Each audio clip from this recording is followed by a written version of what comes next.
आज की वीडियो मैंने ज़्यादा वीडियो तो नहीं डाला क्योंकि आज की कहानी सिर्फ आपको सुनने के लिए और सुनने के साथ साथ इसे रियलाइज़ करने की ज़रूरत है। यही आपके लिए बेहतर है। स्कूल या कॉलेज जाते समय आपने रास्ते में बैठे 2-4 गरीब बच्चों को जरूर देखा होगा, जिनके हाथ में ना कोई खाने की अच्छी चीज़ें होती हैं, ना ही उन्होंने अच्छा कपड़ा पहना होता है, लेकिन उनके चेहरे पे करोड़ों की स्माइल होती है। लेकिन इंसान गरीब है या अमीर, इस बात से कोई फर्क नहीं पड़ता। फर्क है कि हर इंसान के अंदर एक आत्मसम्मान होता है, जिसके साथ अगर कोई छेड़छाड़ करे या फिर कोई खिलवाड़ करे तो उसका रिजल्ट क्या हो सकता है, आज आप इस कहानी में जानोगे। ये कहानी इतनी इंटरेस्टिंग होने वाली है जिससे आप अपनी जिंदगी का एक ऐसा सबक सीखोगे जो शायद आप हजारों बुक पढ़ने के बाद भी इस बात को रियलाइज नहीं कर सकते। इस कहानी का एक एक मोमेंट इतना इंटरेस्टिंग है जिससे आप स्किप कर ही नहीं सकते। इतना बेहतर है कि आप इस कहानी को सुनते ही जाओगे।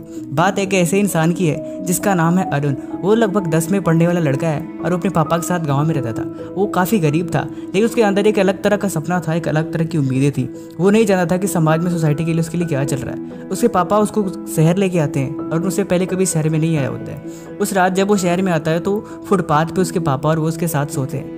वो रात को उठ के देखता है कि बगल में 2-4 बच्चे रो रहे हैं, उनके पास खाने के लिए कुछ नहीं है, लेकिन फिर भी बेचारे ऐसा फुटपाथ पे बैठे। वो सोच रहा था कि आखिर ये लोग ऐसे क्यों हैं, इनकी ज़िंदगी ऐसा क्यों है, उन्होंने अपनी ज़िंदगी में क्या किया। लेकिन वो कुछ कर नहीं सकता क्योंकि वो खुद ही एक गरीब था। लेकिन उसने कुछ करने को सोचा, कुछ बदलने को सोचा। उस रात यही हुआ कि वो सुबह उठते ही उसके पापा एक चाय की दुकान पर जाके काम करने लगे।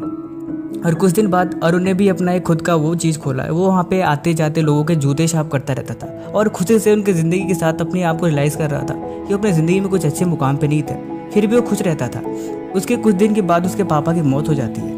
पापा के मौत होने के बाद वो काफ़ी अफसोस होता है क्योंकि वो अपनी ज़िंदगी में अकेला है और उसका साथ देने वाला कोई नहीं रहता है। वो चाय की दुकान पर फिर काम करने लगता है और उसी चाय की दुकान पे काम करते करते अपनी ज़िंदगी को सोच रहा था कि उसकी ज़िंदगी असल में है क्या। और वो जो चाय की दुकान थी वो हॉस्पिटल के बगल में थी, जहाँ पे आते जाते समय अक्सर डॉक्टर लोग चाय पीते रहते थे और चाय पी के साथ और उस दुकान को कुछ पैसे देते थे और मैं उसी दुकान पे काम करता था। एक दिन ऐसे एक डॉक्टर साहब आए, उसके दुकान के सामने, बोले छोटू एक चाय देना। वो अरुण चाय लेके गया और उनको चाय पकड़ाया। डॉक्टर साहब ने चाय पी और बोला कि थोड़ी देर बाद आ जाना हॉस्पिटल में, पैसे लेके चले जाना, अभी मेरे पास छुट्टी नहीं है। डॉक्टर साहब अंदर चले गए। फिर मालिक ने बोला कि जाओ अरुण पैसे लेके आओ। अरुण बेचारा, उसके कपड़े सही नहीं थे, शायद शरीर पे थोड़ी धूल मिट्टी लगी हुई थी और उसके पैरों पे थोड़ी मिट्टी लगी हुई थी। वो हॉस्पिटल में घुस जाता है और दरवाज़ा खोलता है। मेरे साहब बोलते व्हाट इज दिस, तुम अंदर कैसे आ गए बिना पूछे, निकलो बाहर, तुरंत निकलो बाहर, भगाओ इसे। वो बोलता है वो मुझे पैसे चाहिए था। डॉक्टर ने बोला तुम आए कैसे अंदर इतने गंदे कपड़े पहन के, देख रहे हो अपनी हालत, ऐसे कैसे आ गए, औकात देखिए अपनी। वो डॉक्टर को ज़्यादा उस बच्चे को बोल दिया।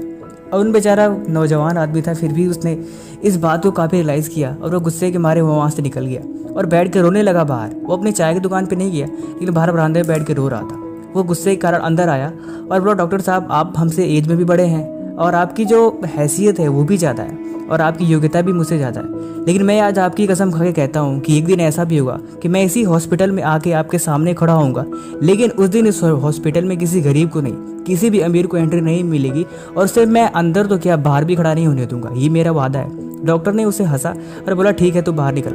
वो वहाँ से बाहर चला गया और बैठ के रो रहा था। रोते रोते शाम हो गई।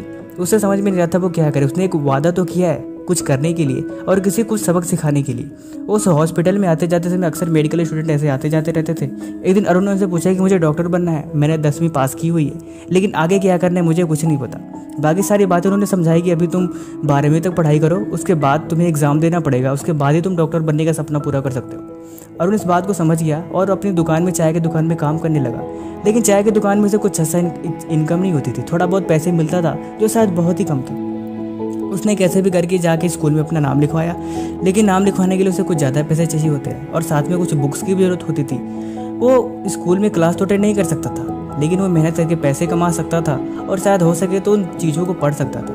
वो कैसे भी करके वो वहाँ दुकान से भाग गया और दुकान से भागने के बाद बैठ के एक चौराहे पे बैठ के फुटपाथ पे रो रहा था। एक आदमी ने पूछा क्या बात है, क्यों रो रहे हो। उसने बताया कि मुझे अपने सपने पूरे करने, लेकिन मेरे पास पैसे ही नहीं है और साथ में कुछ भी नहीं है। तो उस आदमी ने बोला अगर तुम कर सकते हो, तुम्हारे पास एक सोल्यूशन है, तुम ऐसा करो किसी कोयले की फैक्ट्री में जाके काम करो, क्योंकि वहाँ पे थोड़ा मेहनत तो है लेकिन तुम्हें पैसा मिल जाएगा। और उन्होंने बोला मैं जानता हूँ कि मुझे कैसे नहीं करना और मैं ये भी नहीं जानता कि मैं क्या क्या कर सकता हूँ, लेकिन मुझे सिर्फ इतना ही पता है कि मुझे क्या अब करना है। वो उस कोयले की फैक्ट्री में जाता है और थोड़ा आपको पता हुआ कोयले की फैक्ट्री में मेहनत बहुत होती है और शायद इतनी मेहनत होती है जितना आप कभी सोच भी नहीं सकते। लेकिन वो छोटा सा लड़का, फिर भी उसके सपने, उसकी उम्मीदें इतनी बड़ी थी कि वो उस बात को राजी हो जाता है। उस दिन वो सारा दिन कोयले की फैक्ट्री में काम करता है। पहला दिन बेचारा थक सा जाता है, लेकिन फिर भी शाम को आते समय उसे कुछ पैसे मिल जाते हैं जो शायद थोड़े ज़्यादा थे। वो आता है और जाते समय उसने बुक की शॉप से 2-4 बुक खरीद ली और उस बैठ के फुटपाथ पे पढ़ने लगा। उसके पास घर नहीं था और केवल उम्मीदें थी। उस किताबों को पढ़ता रहा। फिर उसने ऐसे डेली काम करते करते थोड़ा बहुत और पैसे इकट्ठे कर लिए। फिर वो सोच रहा था कि मेरे पास बुक्स भी इतनी सारी हो गई हैं, मैं क्यों नहीं कमरा ले लूँ। वो जाके किसी बगल वाले एक झोपड़पट्टी में एक कमरे की बात करता है तो कमरा भी ले लेता है। अब उसके पास एक कमरा और एक चाबी और उसके पास कुछ सपने थे। धीरे धीरे वो उन बच्चों झोपड़पट्टी में जो भी गरीब के छोटे छोटे बच्चे होते थे ना, उनको बुला के पढ़ाता रहता था और उन्हें देख के रोता भी रहता था कि ये कैसी हालत है, एक ऐसी सिचुएशन में कि हमारी कोई मदद करने के लिए तैयार नहीं है। अब वो 12वीं पास कर चुका होता है। अब उसके सपने में एक नई उड़ान भरने की बारी अब आती है। वो धीरे धीरे ऐसे करके और भी पैसे इकट्ठे करके दिन भर सारा दिन कोयले की फैक्ट्री में काम करता था। शाम को उन किताबों में खोल के एक लाइन एक वर्ड को पढ़ने लगता था और पढ़ के समझने लगता था, क्योंकि वो जानता था वो पढ़ाई करने के लिए नहीं करता था, वो कुछ सीखने के लिए पढ़ाई करता था। इसीलिए वो उसने इतनी अच्छे मार्क्स लाए जितने शायद आप इमेजिन भी नहीं कर सकते। अब उसने एग्ज़ाम दे के हॉस्पिटल में भी एडमिशन ले लिया और धीरे धीरे उसे मेडिकल कॉलेज में भी एडमिशन मिल गया। अब वो एक अच्छा डॉक्टर था और शायद आपको ये बात जान के हैरानी होगी कि उस इलाके का सबसे बेस्ट डॉक्टर उसे ही माना जाता था, क्योंकि उसकी काबिलियत, उसकी स्किल जो थी ना, वो सबसे अलग थी, क्योंकि उसमें एक अलग तरह का टैलेंट था और एक अलग तरह का जोश था।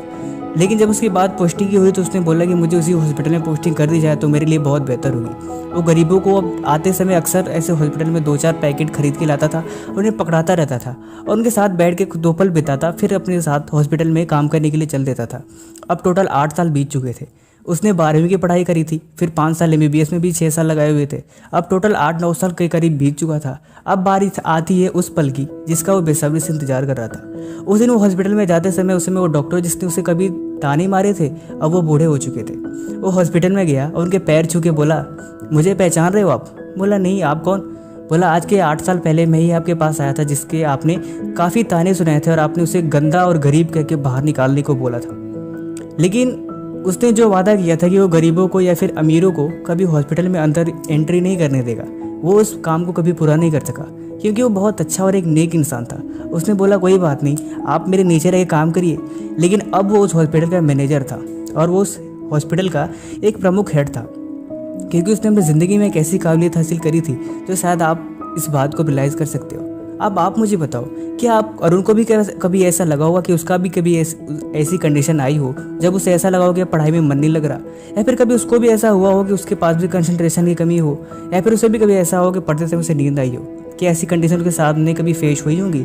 कमेंट करके ज़रूर बताएं और इस वीडियो को जरूर किसी न किसी के साथ शेयर जरूर करें। लेकिन शेयर जिसके भी साथ करें वो आदमी इस बातों से इंटरेस्टिंग होना चाहिए, कुछ सीखने की कला होनी चाहिए, उसे शेयर करें। और रही बात सब्सक्राइब करने की, तो जिसे अच्छा लगेगा वो सब्सक्राइब जरूर करेगा। आगे थैंक यू सो मच।